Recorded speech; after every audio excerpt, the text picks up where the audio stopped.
over that. Let's go to Pete Delkus, our own Pete Delkus there. 20 years ago, a young Pete Delkus found himself on the front lines of Katrina in New Orleans and Baton Rouge. You're absolutely right. There was a time in my career that any tropical system, hurricane or tropical storm that made landfall anywhere from Louisiana, along the Texas coast, I was standing in it.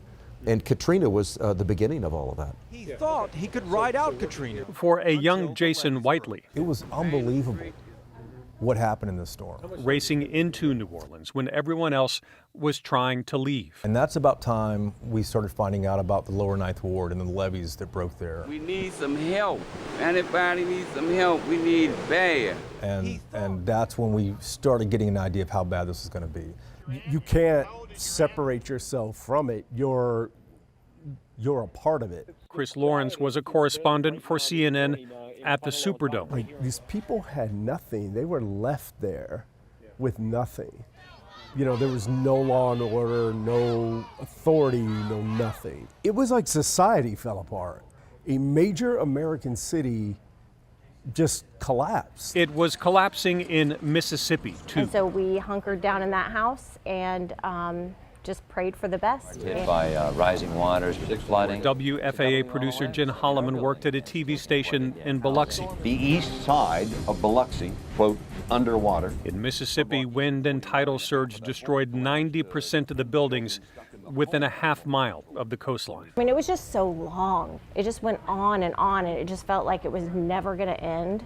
But when it did finally end, we were witnesses to a different kind of tide, a surge of help. I remember, interviewing people. Teresa Woodard witnessed it as a reporter as refugees landed as far away as Knoxville, Tennessee.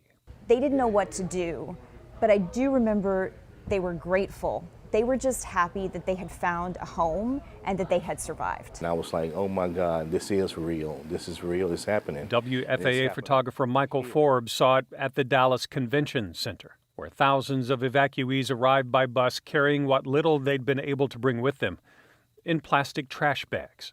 And so it'll be one of those stories that, I'm sure we'll never forget. It'll be one of those that'll stay with me forever.